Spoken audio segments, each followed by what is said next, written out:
Oke, Assalamualaikum warahmatullahi wabarakatuh dan selamat sore. Pada kesempatan kali ini saya akan menjelaskan tugas-tugas yang diberikan kepada saya mengenai tugas UTS semester ganjil 2025 dengan mata kuliah perencanaan eksperimen atau Design of Experiment dengan dosen pengampu Dr. Insinyur Abdullah Merjani STMT. Oke, baiklah. Nama saya Tony Mardiansah dengan NPM 251014101 program studi S1 Teknik Industri. Oke, pada kali ini saya akan uh, menjabarkan hmm, soalan dari UTS tersebut yaitu diambil dari buku Montgomery dengan bab ketiga dan bab keempat yaitu bab ketiga di poin di 3.32. Di sini tertera perangannya yaitu suatu percobaan dilakukan untuk menyelidiki efektivitas 5 bahan isolasi. 4 sampel dari masing-masing bahan diuji pada tingkat tegangan tinggi untuk mempercepat waktu kegagalan. Waktu kegagalan dihitung dalam menit, ditunjukkan di bawah ini. Nah, ini tabelnya ya. Materialnya ada terdiri dari 5 ya, 1, 2, 3, 4, 5. Dan sebelah kanannya itu ada failure. Dihitung dalam menit ya. Nah, di sini yang pertama ada material pertama yaitu nilainya 110, yang kedua 157, yang ketiga 194, dan yang keempat 178. Nomor 2 nilainya 1, 2, 4, dan 18. Yang ketiga adalah 880, 1526, 1527, dan 4355. Nomor 4, 495, 740, 5307, dan 10050. Nomor 5, 7, 5, 29, dan 2.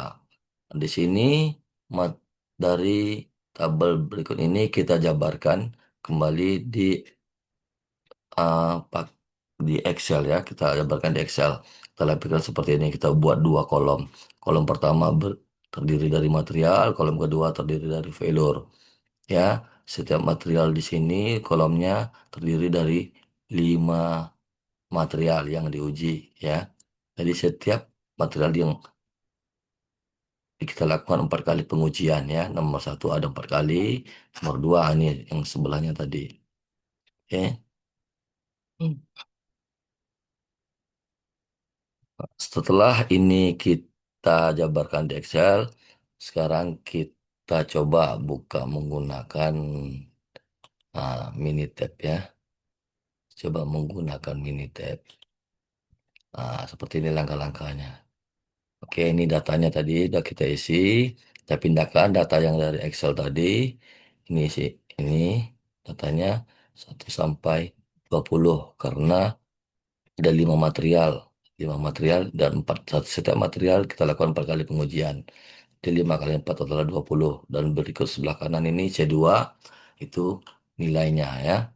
Nilainya seperti ini. Sekarang kita coba menggunakan Minitab versi 22. Sekarang kita klik Start, kita klik Canova, kita klik One Way. Ya, kita tekannya One Way seperti ini langkahnya. Kemudian kita lihat responnya ya. Responnya benar. Sekarang tengok respon sini, kita tekan failure-nya atau C2, tekan select. Kemudian faktornya kita tekan C1 material. Oke, sudah cukup. Habis itu kita lihat di comparison-nya. Benar enggak? Oke. Ini benar error datanya untuk kompresinya ada 5. Oke. Sini comparison produsernya asumsi equal variansi tekan di Fisher. Oke. Kita tekan OK. Resultnya ini ada 2 ya, interval float dan grouping information. Oke. Kita tengok grafiknya. Grafiknya ini interval float kita bikin individual value float juga kita klik di situ tekan OK. Kemudian kita tengok resultnya. Kita ganti tabelnya expanded table ya. Display thresholdnya seperti ini. Kemudian storage-nya one way analysis variance storage, kita klik fit dan residual, baru oke. Setelah itu setelah semua selesai, kita tekan oke. Kita tunggu beberapa saat, tunggu prosesnya. Setelah itu kita lihat hasilnya. Kita geser ya. Inilah hasilnya yang muncul dari eh, eksperimen kita menggunakan ANOVA One Way. Itu item 3.32. Inilah dia hasilnya, itu ada metode, ada factor informationnya, ada analisis variasinya, ada model summary, ada means-nya. Means-nya sini polis standar deviasinya 2041,33. Oke, di sini ada juga tabel-tabelnya ya, diagram-diagramnya. Oke, seperti ini ada yang kurang. Saya kurang tekan grafiknya, coba kita lihat lagi warna tadi. Oke, setelah itu kita kembali ke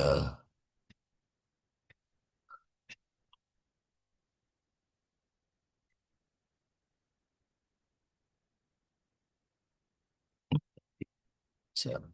Oke, sekarang kita kembali lagi ke sini ya. Setelah kita lakukan hmm, ujian melalui Pinetap tadi, beginilah hasilnya. Oke, soalannya yaitu A. Apakah kelima material tersebut memiliki efek yang sama terhadap waktu kegagalan rata-rata? Jawabannya adalah kelima material tersebut tidak memiliki efek yang sama terhadap waktu kegagalan rata-rata. Analisis statistik menunjukkan perbedaan signifikan antar kelompok material. Iya, lihat di sini ya. Ini konfliknya, ini metodenya, itu signifikan levelnya alfanya 0,05. Di sini faktornya, faktor informasinya ini materialnya ada 5 ya. Value-nya ada 1, 2, 3, 4, 5. Analisis variasinya, nilai analisisnya. Ah, apa? Menunjukkan signifikan perbedaannya.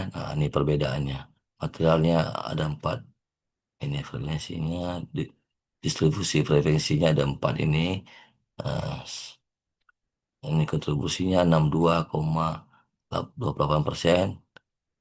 P-value-nya adalah 0,04. Hmm.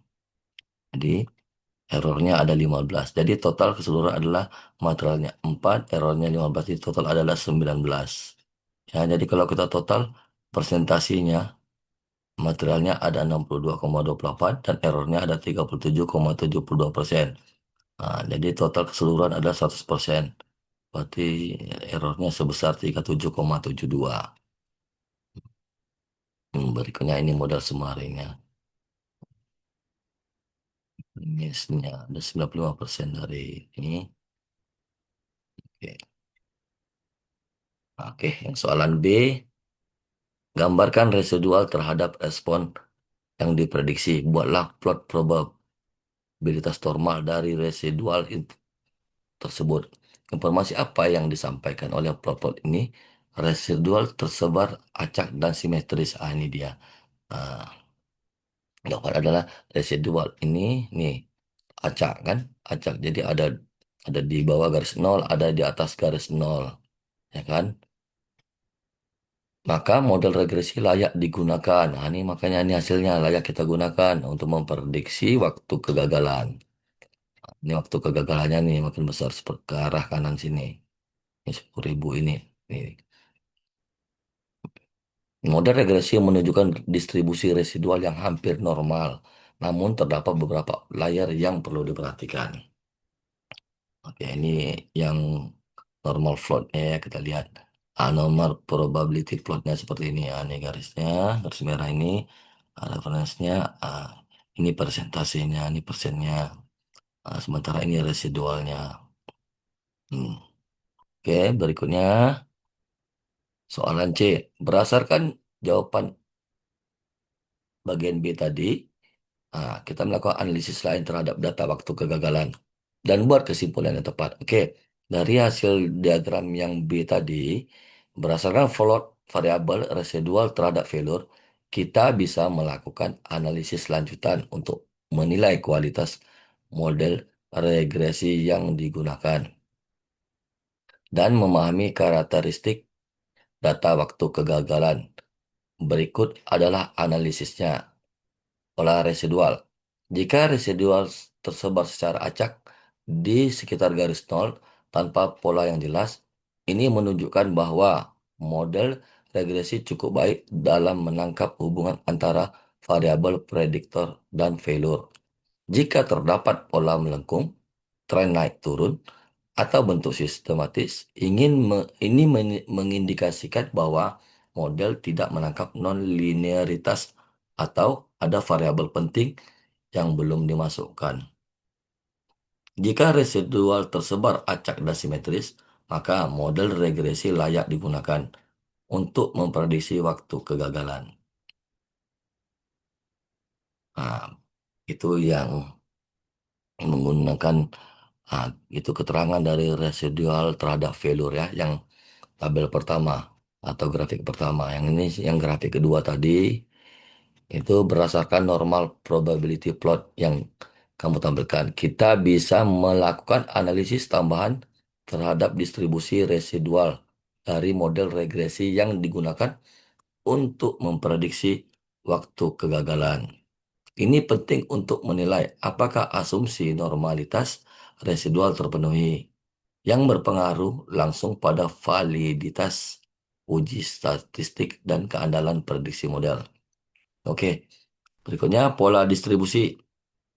Sebagian besar titik residual berada dekat dengan garis merah lurus. Oke, garis yang miring tadi, yang lurus tadi.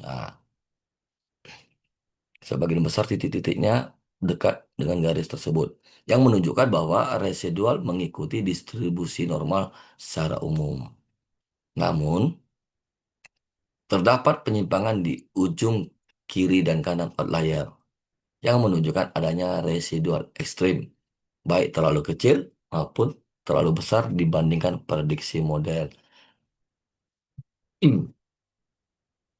Baik, itulah mm, sedikit penjelasan di uh, soalan 3.32 dari Montgomery. Oke, sekarang berikut kita melanjutkan soalan yang berikutnya, yaitu soalan 4.16 dari eh, buku Montgomery, yaitu kita baca keterangannya di sini.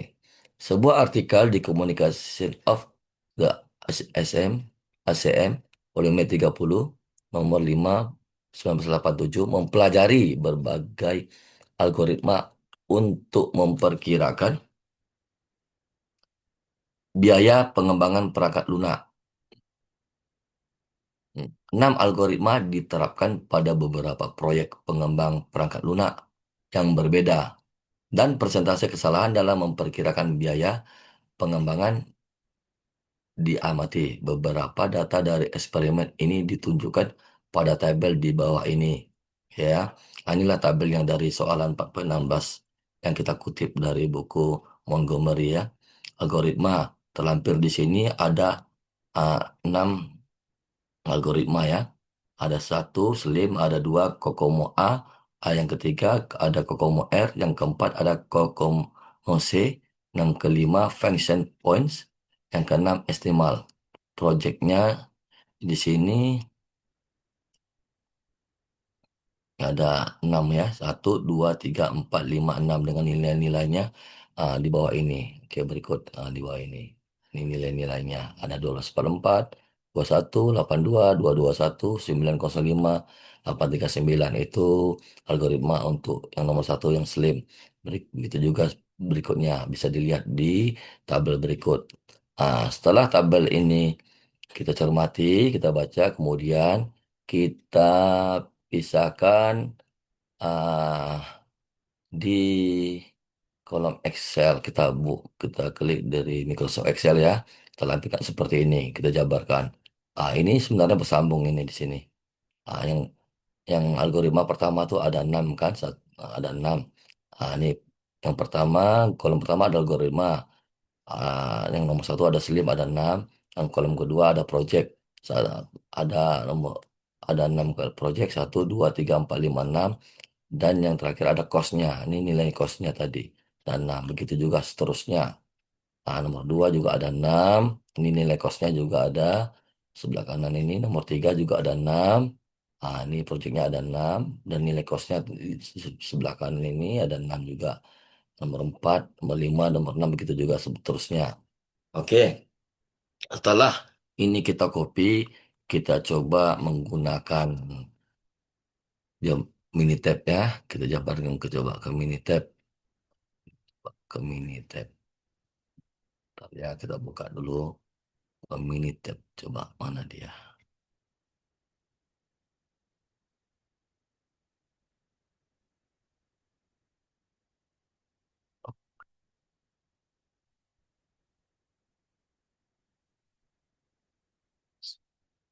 Oke, ini Minitabnya. Coba kita buka Minitab ini. Oke, data yang dari Excel, coba kita copy ya.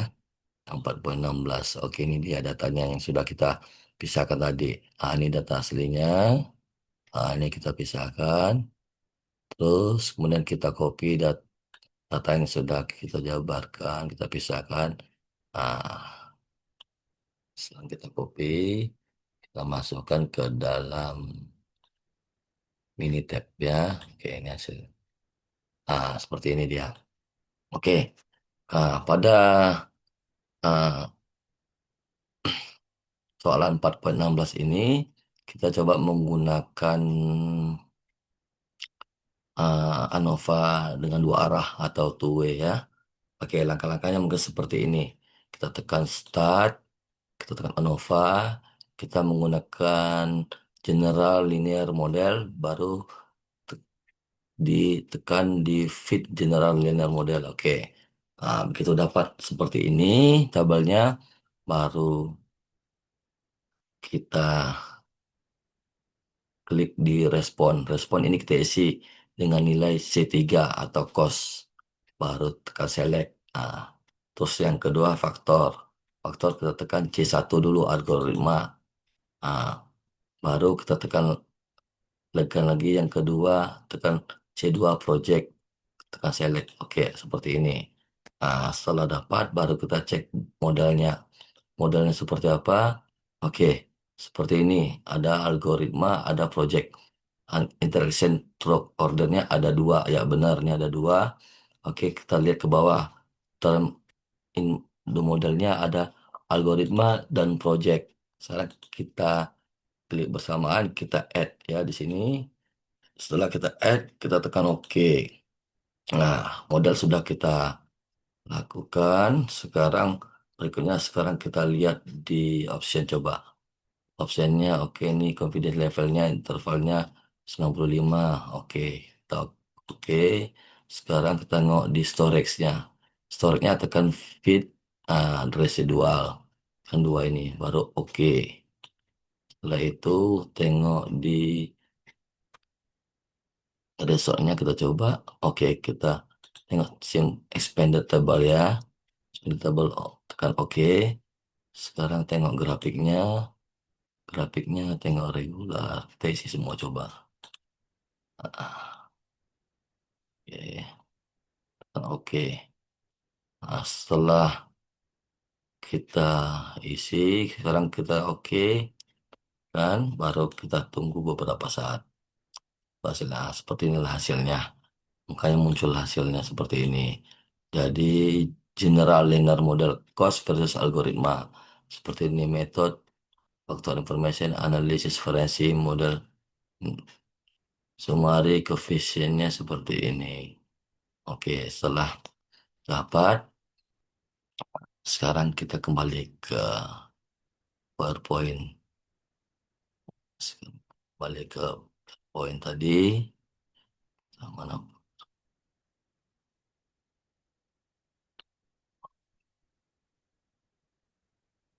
Ini dia.